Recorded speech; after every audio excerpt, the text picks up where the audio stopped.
Recent years have seen a dramatic increase in the public's appetite for signed sports memorabilia.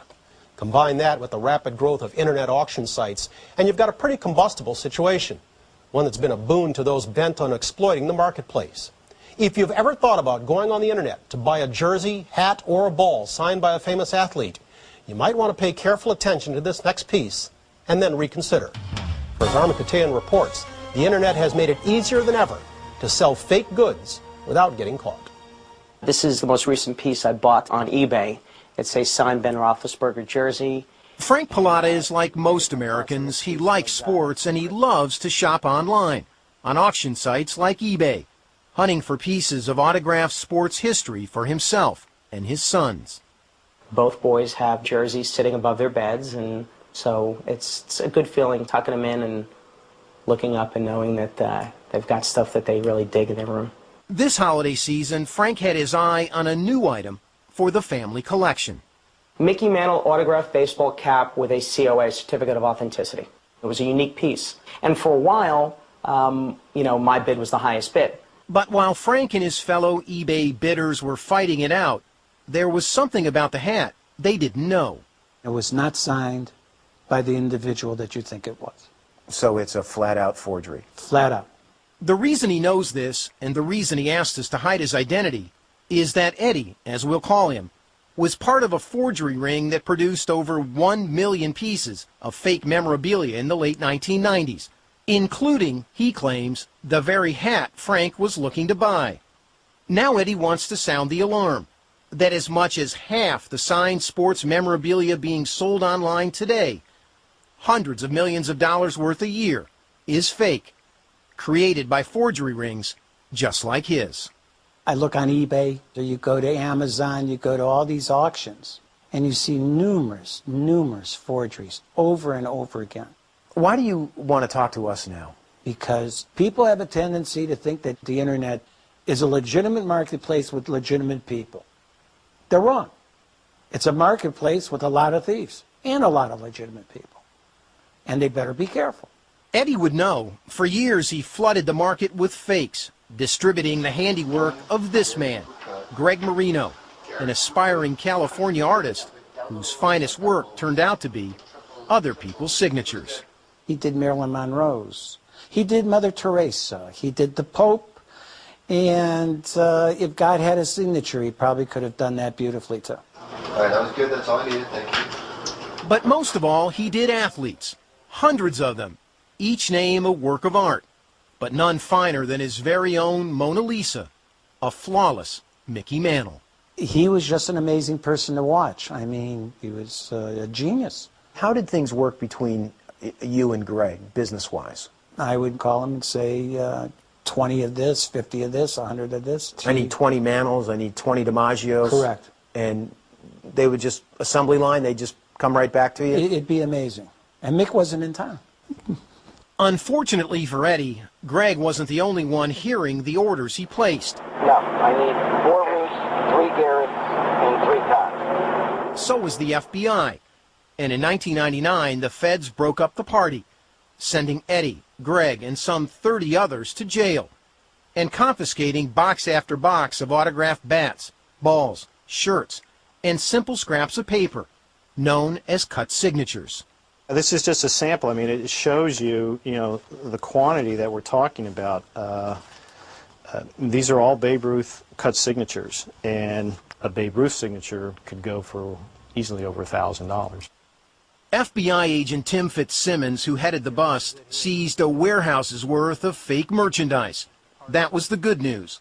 The bad news, Eddie and the gang told him that 90% of their fakes had already entered the market and were about to be distributed like never before. What was interesting when we debriefed all these people, they had all started experimenting with selling items on the internet, and they all agreed that that was where the crime was going to move. The internet itself, why is it so appealing to forgers and fakes? Because it's the land of disappearing. You send your money, somebody sends you something, you're not happy, try and find them. The next day they're under a different name. And with con men able to blend in among honest collectors and average Joes, there's no telling who is selling what. Forgers do prefer to traffic in the all-time greats, however, so we asked one, Hall of Famer Dan Marino, to take a spin with us on eBay and run a check on his own items. I would tell you this is not real, for Yeah. sure. Yeah, and that's not even close. Yeah, and that's a pretty good fake too, but that one is not. That's not you. Yeah. In fact, Marino told us most of what we looked at was bogus, even though nearly every item came with a certificate of authenticity, or COA, a staple of the industry that assures buyers that they're getting the real thing. See this one here, Dan, look, certificate of authenticity on all my, so this person is basically saying it's authentic, but you're saying not even. Whereas he has no credibility saying it's authentic. Yeah. You know, I mean, anybody could say something's authentic, but that doesn't mean it is. Now, you talk about a certificate of authenticity. This was a scam like no other. I have to tell you that the only reason this forgery ring worked is we were able to find quote-unquote forensic experts. Experts whose seals of approval can turn $5 baseballs into $1,000 pieces of history. Eddie's ring used several of them, but one, the FBI says, soon became their, quote, authenticator of choice, a licensed forensic expert from Brooklyn named Donald Frangipani. Still have somebody that can serve my check? Yeah, Frangipani. And he does everybody's shit, doesn't he? I sent him a few items, came back to me overnight, all authenticated, and tried a few more items, and slowly but surely, there wasn't anything that was turned down. So if you had a fake document and you wanted somebody to approve it, It would have been directed directly to him. All told, Frangipani issued COAs for thousands of pieces sent to him by Eddie's ring. COAs that can now be found by the boxload in Tim Fitzsimmons' warehouse. Remember all those Babe Ruth signatures that the FBI seized? Well, we saw the COAs for a whole shipment of what should have been, of course, rare signatures. Frangipani? Yeah, you know, what's sort of interesting about this is the date. I mean, if you look at the date... September 16th, September 16th. 1999. Right, so... They're all September 16th. That's how many? Like a dozen? Frangipani was never charged with any involvement in the forgery ring. In fact, he's still doing business today. We wondered if he'd authenticate Eddie's fakes now, so we borrowed 7 of them and headed out to Brooklyn, wearing a hidden camera and posing as customers. Your stuff, there's no problem with it. Any of it. That's Joe DiMaggio. That's really his signature. Perfect Joe DiMaggio signature. Here's the Brett Favre signature. Looks good. Looks good.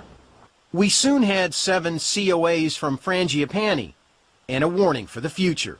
Your stuff is good, but you don't know what you're going to come across out there. There's a lot of bad stuff. There sure is, especially online where some of the big auction sites offer items certified by Frangipani. So we went back to Brooklyn to ask this licensed expert how he could have been so wrong so many times. Ted Williams, Mickey Mantle, Brett Favre.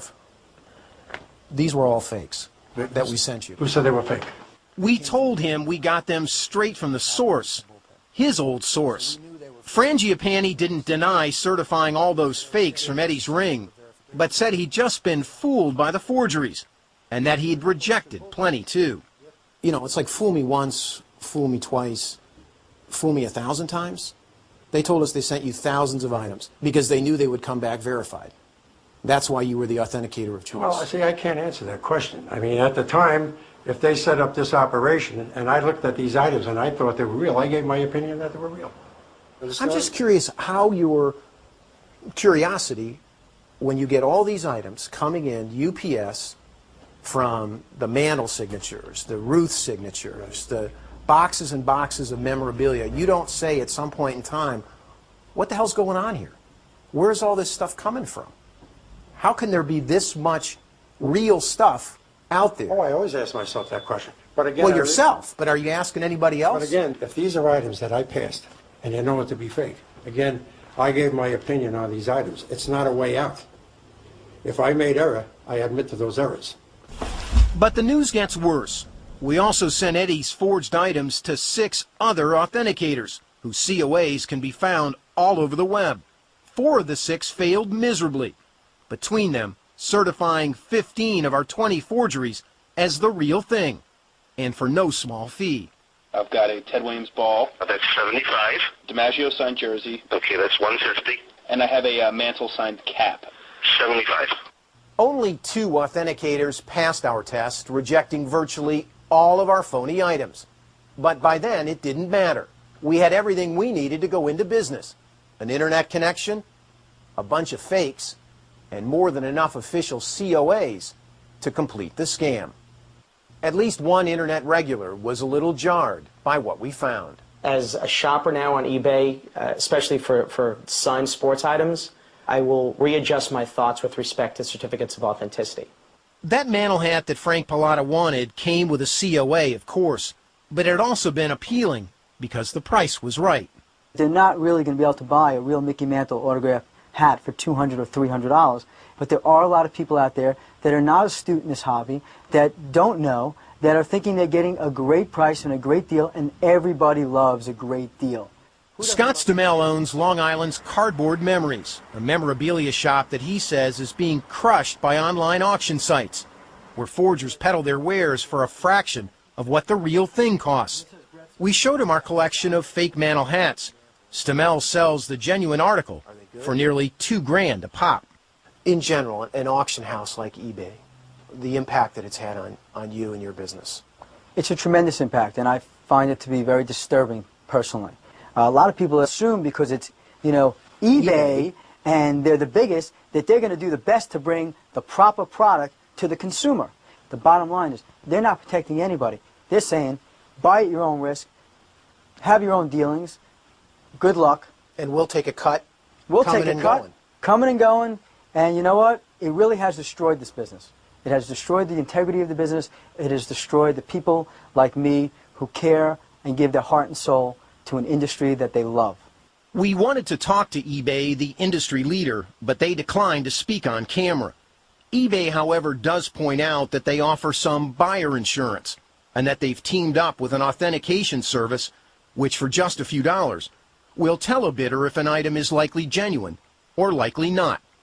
In addition, buyers can find items on eBay authenticated by Upper Deck, the collectibles giant whose COAs are considered the gold standard.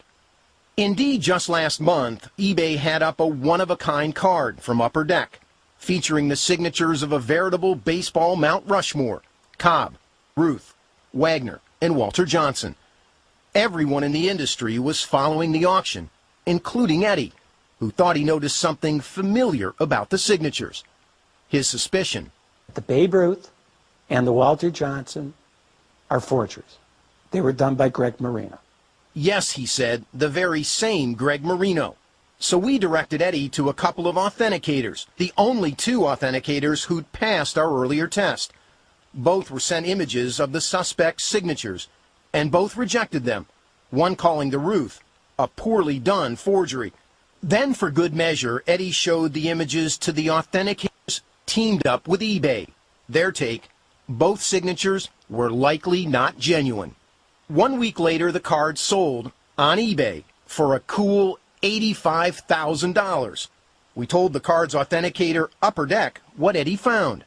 They told us they stand by all their products and question the findings of those who did not study the actual card.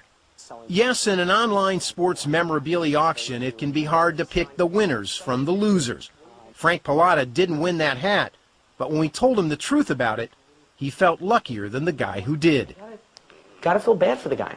I mean, if you guys aren't here talking to me about it and he doesn't know that this thing is a forgery, he's feeling like $1 million.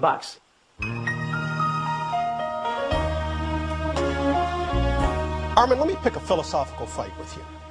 If I'm a buyer and I have no intentions of moving it, and I'm a fan of Brian Urlacher, and I buy a jersey that I believe was signed by Brian Urlacher, what difference does it really make if it's not legit?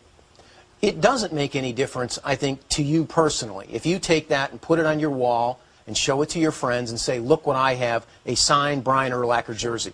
But if you take that jersey and let's say you give it to an auction, which then puts it up for bid, and somebody in the audience bids several times of what you've paid for it because they believe it's real, and that's happening all the time, then I think there's a problem with that. Right. These COAs seem